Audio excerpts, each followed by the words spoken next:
If there is one thing that I have learned from history, it is this.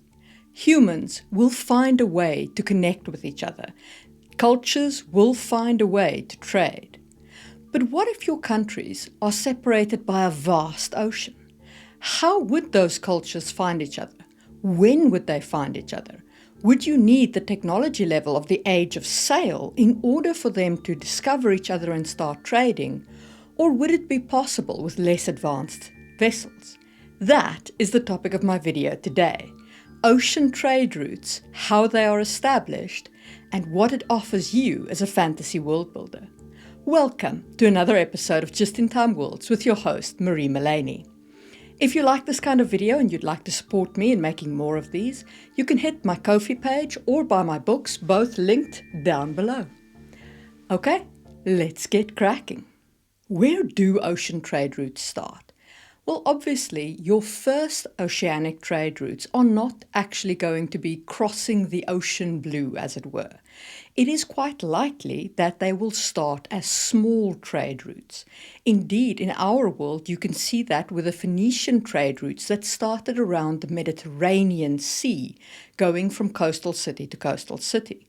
Or with the very well-named incense route that went from Indian city to Indian city up the subcontinent as they traded between the ports up and down on the incense route.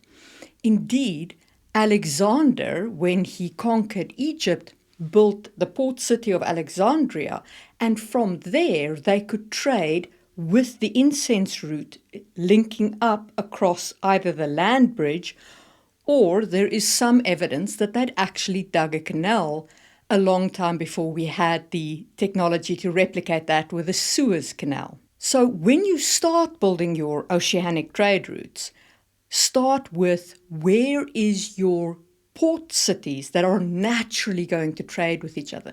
Do you have inland sea? Do you have seas like the Mediterranean with many cultures living along them and where there are many port cities that can potentially be trading partners like Tyre and Rome and the Greek city-states, etc.? If you have such a sea, there would naturally exist trade routes starting in there and then branching out from there, either further down the coast or up the coast or even across the ocean. Indeed, it was that down the coast that led to the discovery of the trade route around the southern tip of Africa and to the Indian Ocean by Vasco da Gama in 1497. So Vasco da Gama was a minor Portuguese nobleman, and at the time when he was at the height of his powers, one might say, the Portuguese government was looking for a way around the Arab-dominated trade route of going through Constantinople to get the spices from India, to trade with India for spices. So Vasco da Gama received a commission to try and find a sea route, a maritime route. So he went down the coast of Africa, traveling south to try and come around the Cape of Good Hope. Bearing in mind that around the Cape of Good Hope, he didn't know where the land was, he didn't know what the prevailing winds was, and so on. So what he actually did was he sailed almost up to Brazil and then caught the prevailing trade winds there to sail using the westerly wind around the tip of Africa. And that brings me to the very important topic of winds and why they matter. So if you're going to have sailboats, which you probably will depending on your technology level of your world, but somewhere in the history of your world you probably had sailboats. Trade winds or westerly winds or the prevailing winds are terms that we use to describe the way the wind blows in a general speaking. You won't feel it on land because on land wind is interrupted by the land mass itself and the uneven heating temperatures and all of those kinds of details. But in the ocean, you get a very steady prevailing wind, and it depends on your latitude area what that wind is. This is caused because the poles are cold and the equator is hot, so the air coming from the poles so the air goes from the poles to the equator. But the Earth spins, which means that the winds, instead of going, like an egg, like a closing egg, they get turned. So close to the equator, from the northern hemisphere side, they turn that away. And from the southern hemisphere side, they turn that away. And those are called easterly winds because they originate in the east and they blow westwards. In the latitude just above the equator and below the equator, the opposite happens because you have a convection current going on, a clockwise convection of air going on between the hot and the cold areas of air. And the air then gets turned that away in the south and that away in the north. So it's the westerly winds, or the winds that blow from the west to the east. And those are the winds that Vasco da Gama aimed for by sailing all the way down to Brazil to catch that wind to take him around the southern tip of Africa and the Cape of Good Hope, leading him into the Indian Ocean, where he could then trade with the Indian ports. Now, Vasco da Gama brought back pepper and also, of course, knowledge of the trade route. And indeed, the Portuguese then claimed a whole bunch of areas, coastal areas in Africa, that allowed them to refuel their ships and refit their ships and so on. And this became their trade route, this route around the tip of Africa. And as such, they brought back pepper to Europe. And pepper was such a sought-after luxury good that the Portuguese became extremely rich on this, and they were one of the great maritime powers and one of the superpowers of medieval Europe. Don't think that just because it's a coastal route and not across the ocean blue that you can't get wealth. You can get enormous wealth on your coastal routes, and of course it is fundamentally safer. But protecting such a trade route is also important. Things like keeping maps secret, keeping locations and bays secret. Just because you're sailing along the coastline doesn't mean you can put your ship in anywhere. It doesn't mean there are harbors anywhere. Now, on the southern tip of Africa, there's the Mossel Bay Harbor, which is a natural deep harbor. But if you didn't know about it, you could sail straight past it. So that kind of knowledge was one means to protect your trade route. And of course, a rival country or company could be trying to gain that knowledge. So you could tell a very interesting story about a country trying to steal another country's maps. Of course, you could also protect your trade route by means of actual war. Like you could have warships stationed in certain places to shoot down people who try and pass the trade route. And you can also have defenses in place in refueling stops. So let's say you controlled Mossel Bay, you could put a military force there to ensure that nobody's ships except yours landed there. So these are all means by which you can control a maritime trade route. And if you like that discussion of the trade winds and the westerly winds and using coastal trade routes, hit the thumbs up button.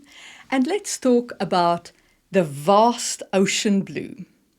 One of the things about these prevailing winds is that it is hard to sail against them. In fact, it was only during the age of sail that the correct sail technology developed to allow us to angle our sails at a 30 to 45 degree angle to sail against the wind.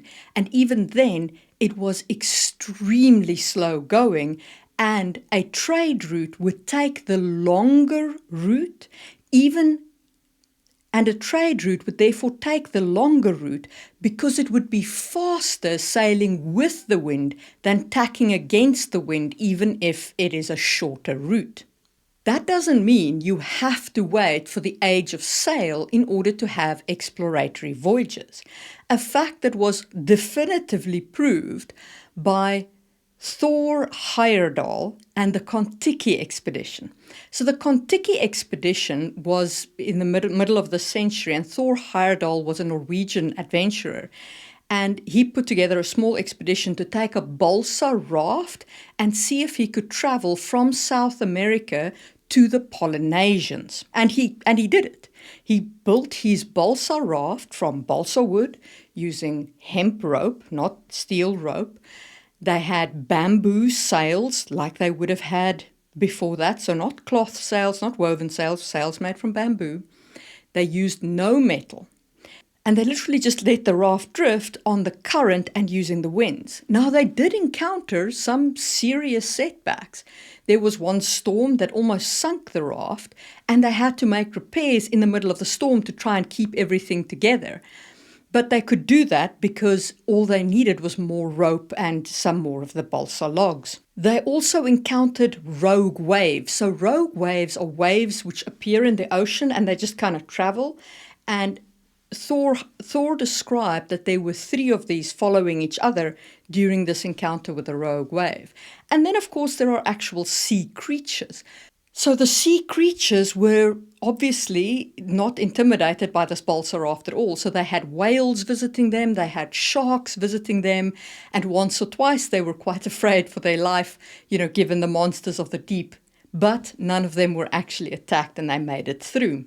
Eventually, they actually crashed on an uninhabited Polynesian island, and they were picked up by some of the people who lived on a few islands over. When the wreckage of their raft drifted onto that island, those guys went exploring and found the Norwegian explorers on this island, and they were picked up by a French cruise ship. So definitively, even a balsa raft can cross the ocean using nothing but the materials available at that time. And there is evidence that people did this if you look at the Polynesian Triangle, which is the area between Hawaii, New Zealand, and Easter Island. We don't know exactly how they navigated, but that they navigated and that they traveled is definitive. We have pottery designs that are similar in similar time periods between the islands. We have DNA exchanges going all the way into South America. So certainly they were capable of crossing the ocean. Now, whether they traded across the ocean or whether they just migrated is up for debate. It is simply too long ago and we have too little written records to say for sure. But that brings me to somebody we do have written records for, and that is Ferdinand Magellan, who was the first man to circumnavigate the globe. Now, Ferdinand followed on Columbus's heels. Columbus, of course, tried to reach India by sailing to the west because the earth is round, and he ended up crashing into the Americas.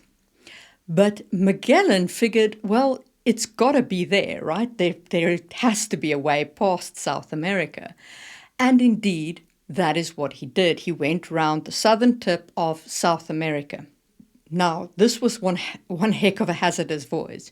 3 ships set out and only 1 survived to end the journey. Magellan himself died because once they'd crossed the southern tip, he foolishly got involved in some local politics between 2 chieftains, one called Cebu and one called Mactan. He supported Cebu and Mactan overran his couple of sailors. That was all he really had left. And he died in the battle. So he never actually saw the voyage completed, but the voyage was ultimately completed by the crew. You can certainly have circumnavigation of your globe with sailing ships alone. So if you enjoyed that discussion of sailing the ocean blue, hit the thumbs up button. And let's talk a little bit about how you would make such an ocean. The first thing is obviously you need places to start from and places to end up at. If there was no America, Columbus would very well have sailed all the way through and hit Japan. But because there was an America, he stopped there. So consider what your continents are in terms of where you want the wind to be able to carry your people. Think about the prevailing winds on your world. Like, how do the prevailing winds blow, and how does that get people from one continent to the other, or from one landmass to the other, or into an archipelago? Consider how people navigate. Do they use the stars to navigate? Is there a fixed point, something magical in your world? Do you have mages who are capable of navigating through magic? Or maybe you have fantastical creatures that these people have domesticated that can determine directional settings and so on.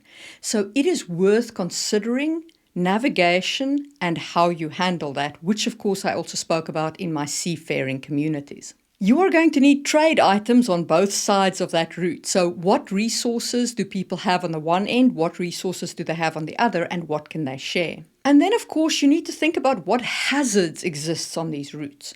There are, of course, natural hazards, things like whirlpools, storms, rogue waves, sea monsters. And then, of course, there are man-made, as it were, hazards like mutiny while you're traveling, piracy, or attack by another nation who is protecting their trade route. So during your voyages, you have quite a lot of elements that you can throw at the people making the voyage in order to provide conflict and in order to give them trouble and difficulty and things to overcome. It is definitely worth thinking about what kind of impact magic has on this. I spoke about magic in navigation, but also in terms of things like creating food and water, weather control, druidic type of magic where maybe you control the sea life, so you reduce the danger from sea life as well as getting, oceanic life to come to the ship for food. Remember, getting food out of the ocean is actually quite hard when you're on a ship, especially given the risks of scurvy, which you get from not taking in enough fruit and vegetables. So really give some thought to the impact of magic on your oceans and on your ocean-going voyages. And those are my thoughts on maritime trade in a fantasy world. If you enjoyed this video, maybe check out my video on how to create seafaring communities. And I will see you soon for another video from Just in Time Worlds.